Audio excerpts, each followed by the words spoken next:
Today, we will bring you details of a mysterious IDF operation in the Gaza Strip, as well as reports of terrorists posing as humanitarian aid workers for the World Central Kitchen NGO.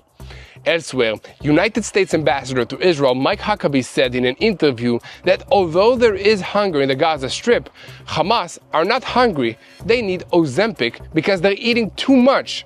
And amidst this back and forth rhetoric, the mediators are launching another attempt to bring about a renewal of negotiations between Israel and Hamas based on a proposal that Hamas would freeze its weapons.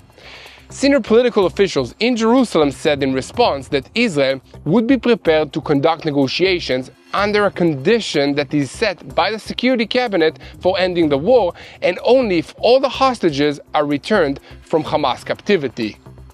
Once again, a Hamas delegation arrived in Egypt to discuss the possibility of a ceasefire and a hostage deal with Israel, while in a related development, families of hostages have launched a lawsuit against the Prosecutor General for the International Criminal Court in The Hague, claiming it has become a Hamas branch. And meanwhile, in Lebanon, the National Army fired a general with ties to Hezbollah, while Israel makes preparations for the possibility of another round of hostilities with Iran. And this might even be more violent than the 12-day war in June, and we'll bring you some details to show why. But maybe it won't even happen, as Iran is entangled in a deep crisis and might not even have any capacity to fight another war.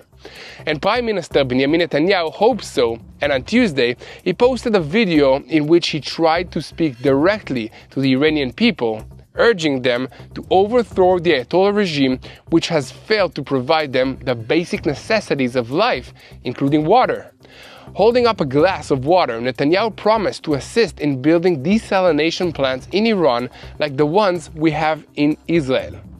Welcome to Boots on the Ground. I'm your host Yair Pinto, coming to you today from the Sea of Galilee and bringing you all the truth about what's happening in Israel. A special IDF force carried out an unusual operation this week in the heart of the Gaza Strip, entering Gaza in a Volkswagen bus that carried pallets and arrested for questioning a resident of Deir el-Balach. And in a related story, Israel has identified a change in the Red Cross's approach and a willingness to deliver aid to the hostages. An Israeli official explained that its lack of empathy stemmed from the mentality saying that the Swiss go by protocols. They did their jobs and more than once confronted Hamas, which threatened them. However, a group of mothers of hostages met with the Red Cross president later and said, "We touched her heart." And elsewhere, the IDF released videos of Hamas terrorists posing as members of a humanitarian organization and raiding a food distribution center. In the video, 5 armed terrorists can be seen using a vehicle with a fake World Central Kitchen emblem to take food from a warehouse.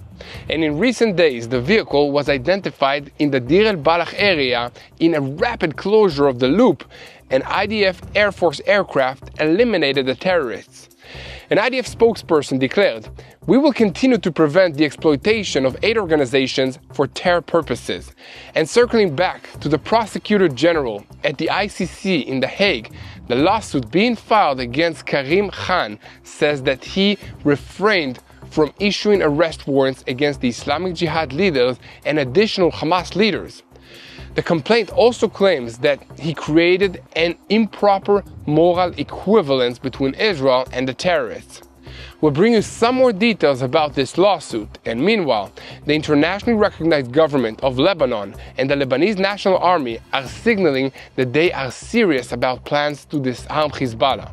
This week, an army general with ties to Hezbollah was fired in a necessary step that also sends a very strong signal. TBN Israel senior Middle East analyst Mati Shoshani will bring us a closer look at the situation in Iran and Israeli Prime Minister Benjamin Netanyahu's message to the Iranian people in English that this is the time to take action and topple the regime. You do not deserve leaders who flee in wartime and invest in terror instead of the people.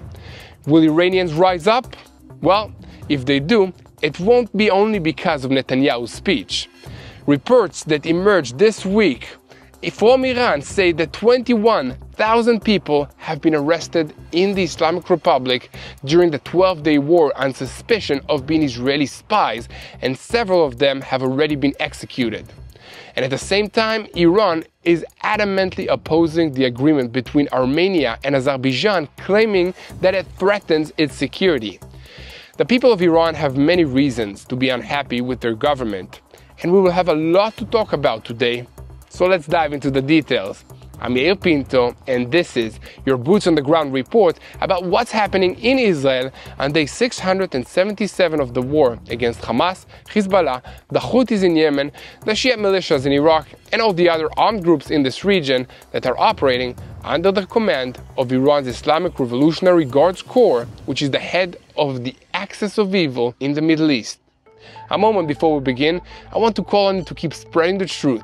Israel is currently facing a tsunami of lies, and we need you to help us share with everybody that really wants to know what's happening on the ground in this country. If you want to help us, click the subscribe button, share, leave a comment, and never miss another episode of Boots on the Ground. Let's start with what is happening in the Gaza Strip. It was reported on Monday that an exceptional operation was carried out by an IDF force in the center of Gaza Strip. And according to the reports, the force operated inside a bus used for transporting pallets and extracted a Palestinian man named Ismail Abd el-Karim Katab from Deir el-Balach for interrogation. No further details were published about the course of the operation or the suspect's condition. Let's recall that recent reports indicate that in the past days and also weeks, the IDF has expanded its activities beyond Gaza City into the central refugee camps, including Nusirat, Burij, and Deir el-Balach, areas that until now were considered Hamas control zones and not subject to routine IDF activities. And meanwhile, the IDF spokesperson announced on Tuesday that in a targeted airstrike last week, 5 armed terrorists operating in the Gaza Strip were eliminated after being identified near a vehicle marked with the emblem of the international humanitarian organization World Central Kitchen, but with no real connection to the organization. The terrorists deliberately affixed the emblem and wore yellow vests in order to disguise their activity and avoid being struck, cynically exploiting the public's trust in the aid organizations. And representatives of the Gaza Coordination and Liaison Administration, CLA Gaza, verified the information with WCK, the World Kitchen, which confirmed that the vehicle had no affiliation with its activities. The vehicle was identified in the Deir el-Balach area, and near it, several armed terrorists who posed an immediate threat to the forces. Following a rapid closure of the loop, they were eliminated from the air. The IDF emphasizes that Hamas and other terrorist organizations exploit the humanitarian effort to advance terror activities, and that it will continue to work with international aid organizations to prevent this phenomenon. And in a related story, a new investigation published on Tuesday by the Free Press, it's a media portal, and it raised several allegations against the Reuters news agency, according to which the agency distorted internal findings of the United States Agency for International Development, USAID, and presented them as proof of Hamas's claims of no theft of aid in the Gaza Strip. The findings, also cited by CNN and ABC, were based on an internal document that was not approved for publication. The document surveyed 156 reports of waste, fraud, and abuse of humanitarian aid worth over $4.6 million in the period between October of 2023 and May of 2025. However, because the reports did not explicitly state a direct link to Hamas, Reuters and other media chose to present this as proof that there is no evidence of systematic theft by the organization.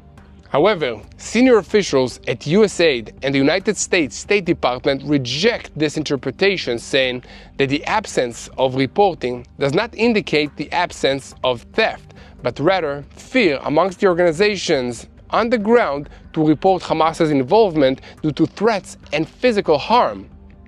Senior American officials said that the reporting was constructed and dismantled deliberately to generate a false narrative. And at the same time, United States Aid's Office of Inspector General is conducting an extensive investigation based on reliable evidence that Hamas seized humanitarian aid, looted equipment, and even used shipments to smuggle goods into the Gaza Strip. The investigation focuses on cases in which United Nations aid trucks were directed directly by Hamas or also looted by it. United Nations data shows that between May and August 2025, 88% of aid trucks to the Gaza Strip were looted by armed actors or hungry civilians. The Shin Bet estimates that in 2024, Hamas looted at least 60% of the aid that is entering the Gaza Strip, and videos on social media networks documented Hamas fighters taking control of the aid and stealing it. Despite this data, Reuters' words are cited by Hamas officials as proof that Israel's and the United States' accusations of aid theft are false. In Israel, they warned that such distortion in the international media serves Hamas as propaganda against Israel and also against the United States. Furthermore, the coordinator of government activities in the Palestinian territories published a report on Tuesday giving details of an explanation that it conducted, according to which the claims of famine and starvation in Gaza are agenda-driven by Hamas. According to Kogat's statements, the examination exposed the lie of the starvation campaign, so-called, a biased and misleading publication of malnutrition data by Hamas and the presentation of patients with severe pre-existing conditions as having died from malnutrition in Gaza. And guys, here at TBN Israel, we will continue to report on every development on this issue. So guys, hit that subscribe button if you haven't already, share this video, and help us spread the truth, boots on the ground style. Speaking of boots on the ground, I want to tell you about one of our partners whose boots are always on the ground, saving lives in Israel under any and all circumstances. We've seen how fast things can change in Israel. One moment it's calm, and the next, rockets are falling, sirens are blaring, and people are running for shelter. The war with Iran may have cooled for now, but no one here is pretending that it's over. The threats haven't stopped, and that's why Magen David Adom is already preparing. While the headlines move on, they're restocking ambulances, checking gear, running drills, and training new medics.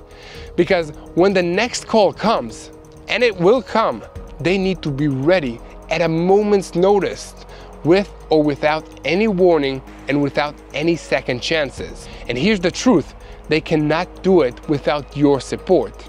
It takes resources, ambulances, medical supplies, protective vests, and most of all, training. And it all needs to be in place before lives are on the line. So guys, if you ever wondered, what can I do? This is it. Go to savelifeisrael.com. Again, that's savelifeisrael.com, and help keep Magen David Adom ready for what's coming next. Because when others are running away, they're already on their way to the location to save lives.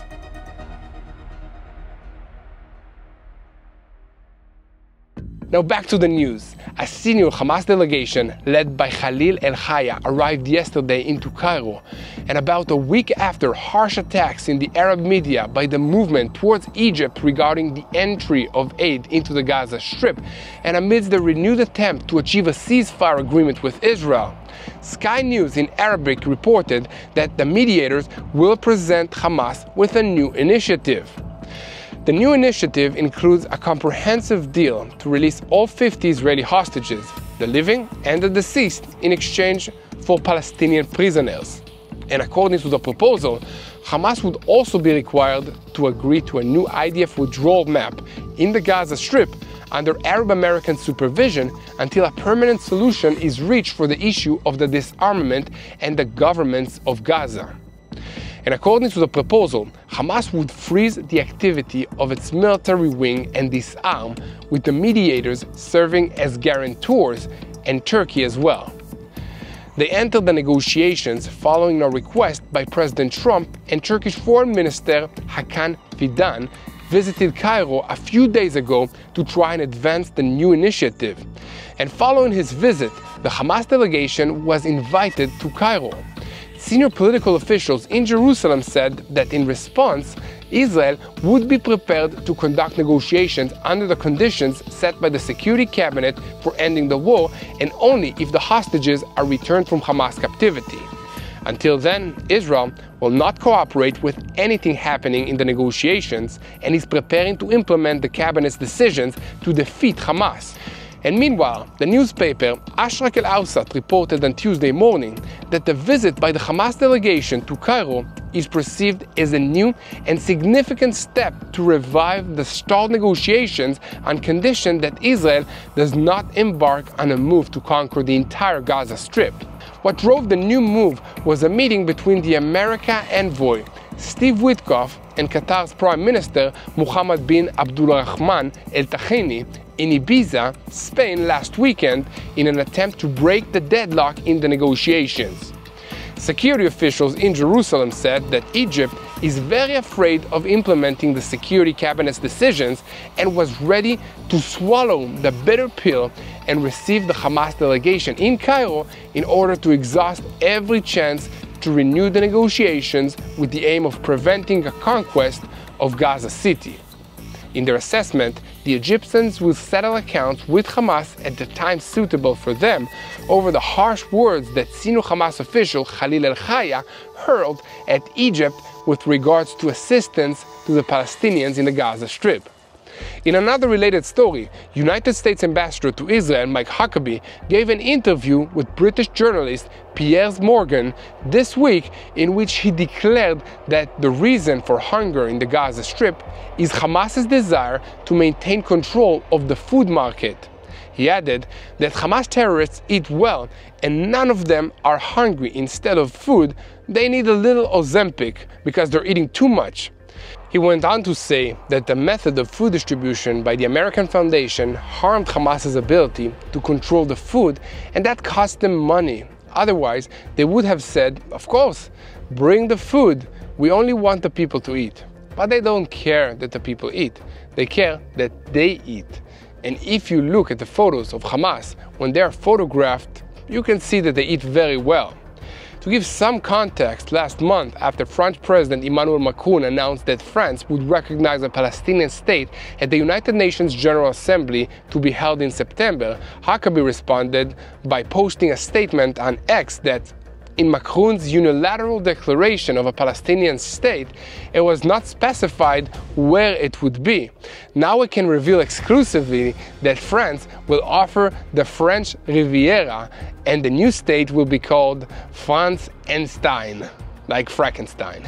Guys, here at TBN Israel, we will continue to report on every development on the issue, and as always, we invite you to keep spreading the truth, share, and follow us. And most importantly, do not forget to click that subscribe button so that you remain tuned to the truth and what's happening in Israel, boots on the ground style. And now we'll move to TBN Israel's senior Middle East analyst Mati Shoshani, who will bring us all the information about what's happening on the Iranian front. After its recent threats, is the second Israel-Iran war approaching? Let me know what you think in the comments, guys. Thank you, Yair. In Iran, more than 7 people were hung and 21,000 people were arrested in what the Iranian government is reporting took place in the 12-day war back in the month of June. Again, let me repeat that number: 7 executed, 21,000 arrested. Now here's how the Iranian government gets to this number. They claim they arrested more than 240 people that were directly involved in espionage, and they did this in more than 1,000 roadblocks that they set up throughout the country.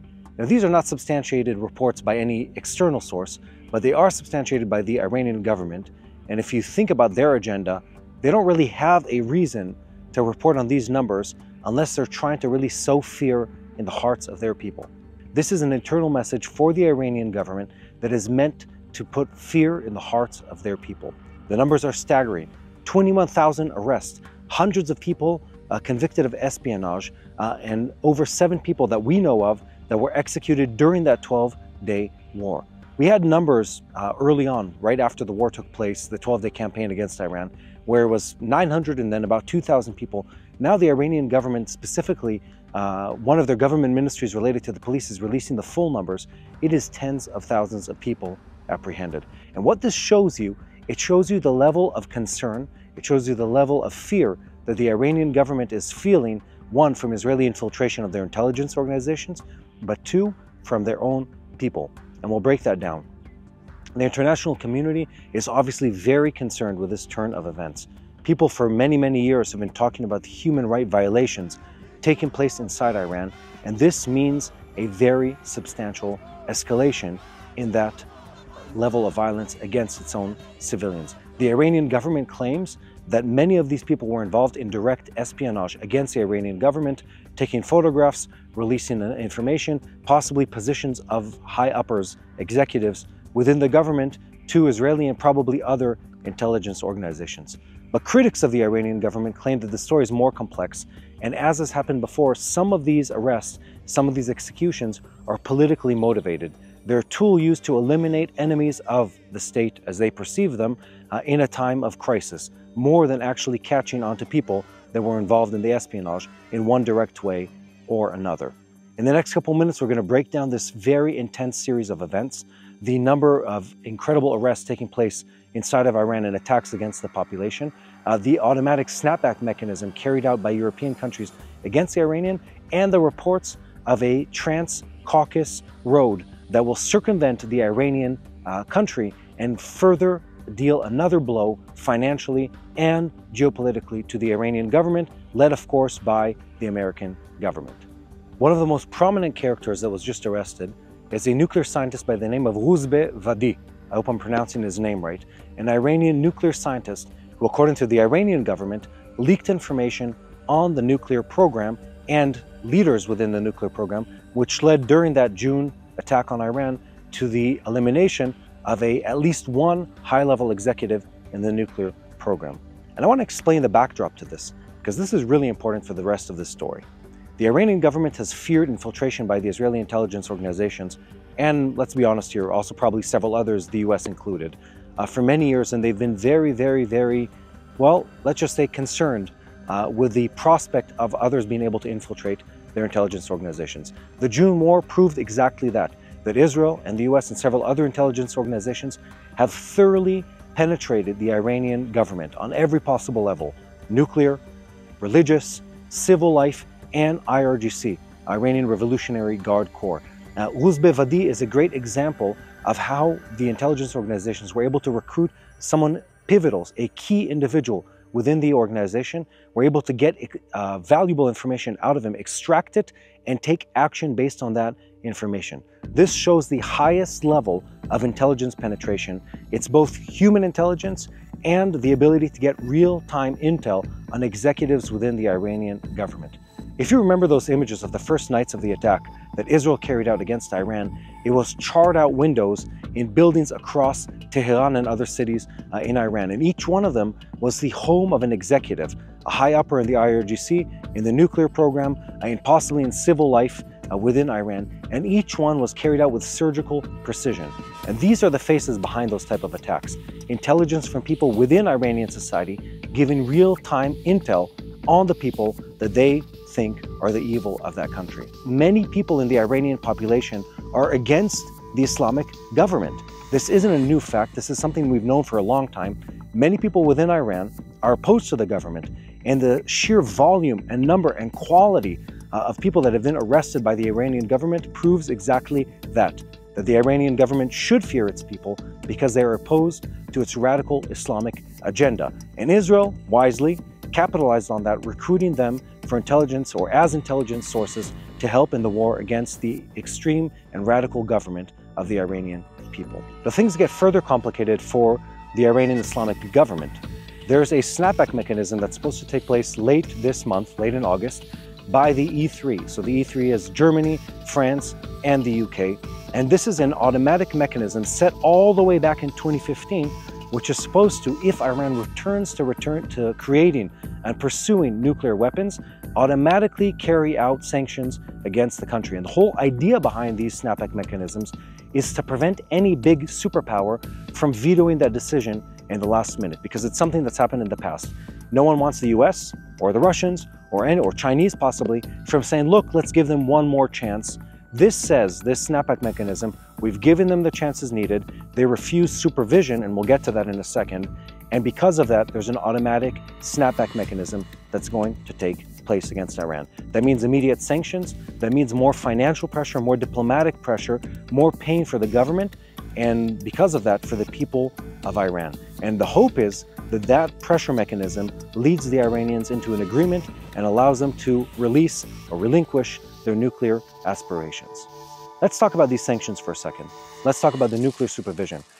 The main agency that's supposed to supervise the nuclear proliferation within Iran and other countries is called the IAEA, the International Agency for Atomic Energy. And that agency is supposed to have supervisors on the ground within Iran. And in the past, in years past, they did have those people.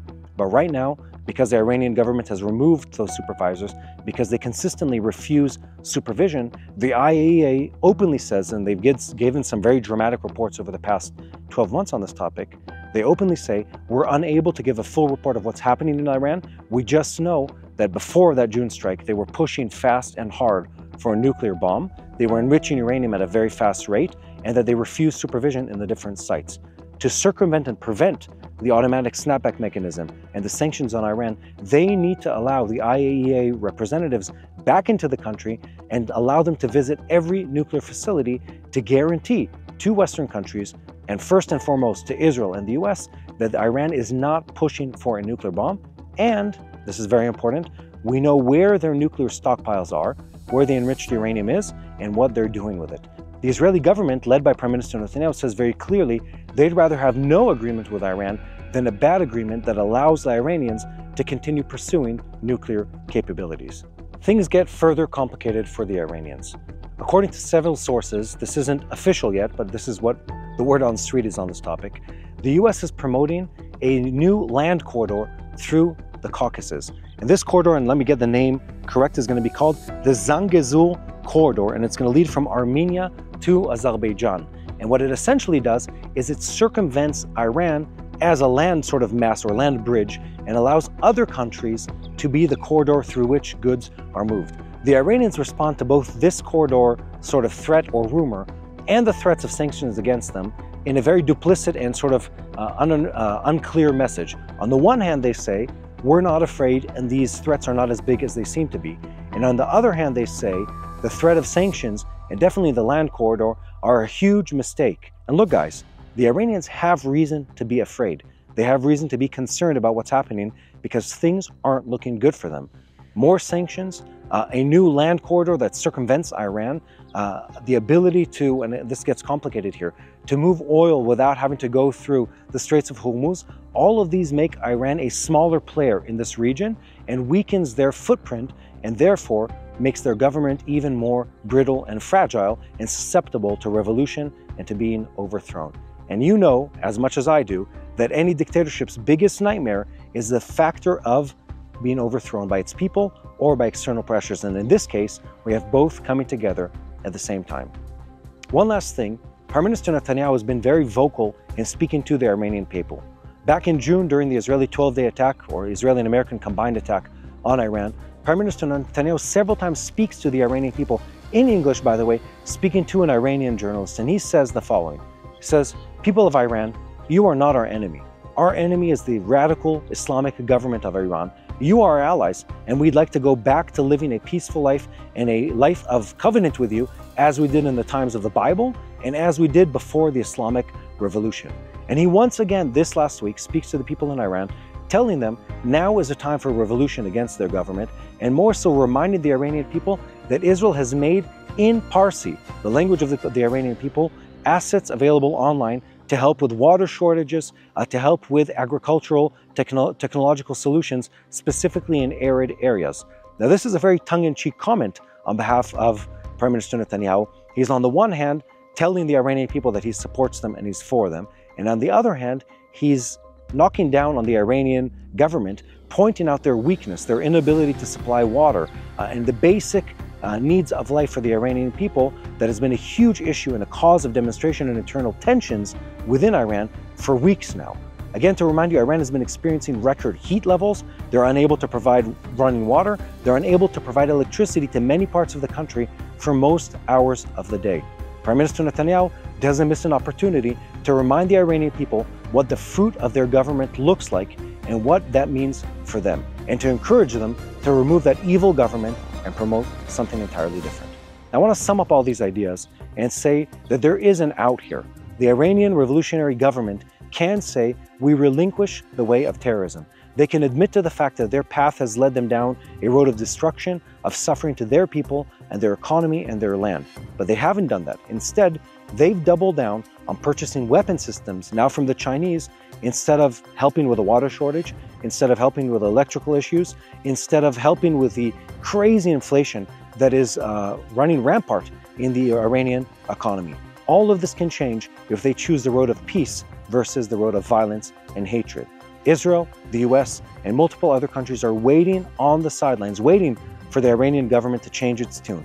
But if it doesn't, there are snapback mechanisms, there are sanctions, and there's a threat of second and third military strikes against Iran if they don't change their tune. Make sure to keep up to date with everything that's happening here, because things are moving fast. It's a gradual process that's been speeding up time and time again in recent months, and I believe we're about to see something big happen in Iran. Between the economic pressures, the financial sanctions that are imposed on the country, the, let's call it just the natural effect of the heat, the lack of water, and the fact that there's a military threat over Iran, all of that lead to us to believe that things could change dramatically, that things could change in a faster pace than we expected. It could be internal pressures that bring a semi-revolution. It could be a revision of the government, and possibly more sanctions and more strikes on Iran. Now back to Yair Pinto.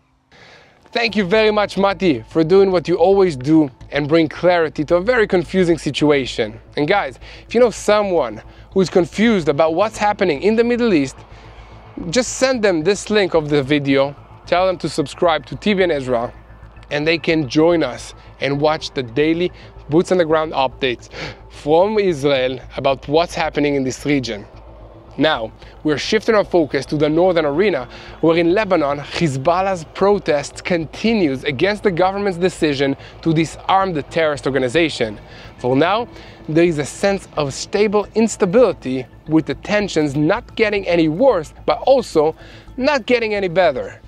One of the people working for this behind the scenes is the Speaker of the Lebanese Parliament and the head of the Amal party, Nabih Berri, who indeed is currently showing outward cohesion with Hezbollah, but at the same time is also providing today a significant statement according to which his resignation and that of his people from the government is out of the question. As the person who today holds the position of Speaker of the Lebanese Parliament, Berri argues that one must behave responsibly and wisely. These words embody with them a struggle taking place these days for Berri's heart regarding Hezbollah's weapons between the leadership in Beirut and the West versus the Lebanese terrorist organization and Iran. 87-year-old Berri has been the Speaker of the Lebanese Parliament since 1992.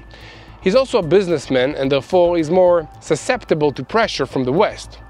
But he's also a survivor, and also he believes in the institution, having been in his position for so long. In recent months, he has become more significant within the Shiite community against the backdrop of Hezbollah's military and political weakening. On the one hand, he understands the situation that has arisen regarding the weapons, and he's trying to find a way to make this work, even at Hezbollah's expenses. But on the other hand, it is important for him to maintain the unity of the Shiites. And with that in mind, the new head of Iran's National Security Council, Ali Larijani, is expected to arrive in Beirut this week as part of the attempt to stop the drift that is led by Lebanon's President Joseph Aoun and Prime Minister Nawaf Salam against Hezbollah. Hezbollah is a key asset of Iran that it does not want to lose, even though it let Iran down by not attacking Israel during the 12-day war. And guys, here at TBN Israel, we will continue to report about everything that's happening in Israel, and we call on you to unite in prayer for the situation. As you may see, it's very complicated. I don't have all the answers, and I'm sure that nobody here does. But we know that God has the answers and He's in control. So let's unite in prayer that the leaders of my country, of your country, will make wise and godly decisions. Let's pray for all the innocent lives that are affected by these terrorist organizations in Gaza, Lebanon, Syria, in Iran. Let's pray for the Iranian people. They need our prayers. Let's also pray for the people of Israel that are in this war for more than 22 months. Let's pray for the peace of Jerusalem. Hello, this is Mati here in Jerusalem with TBN Israel. This is Yair Pinto from TBN Israel here in Jerusalem. TBN Israel is keeping viewers informed with Israel-focused news, culture, and what God is doing in this land. Support TBN Israel today online at tbn.org/Israel. Thank you.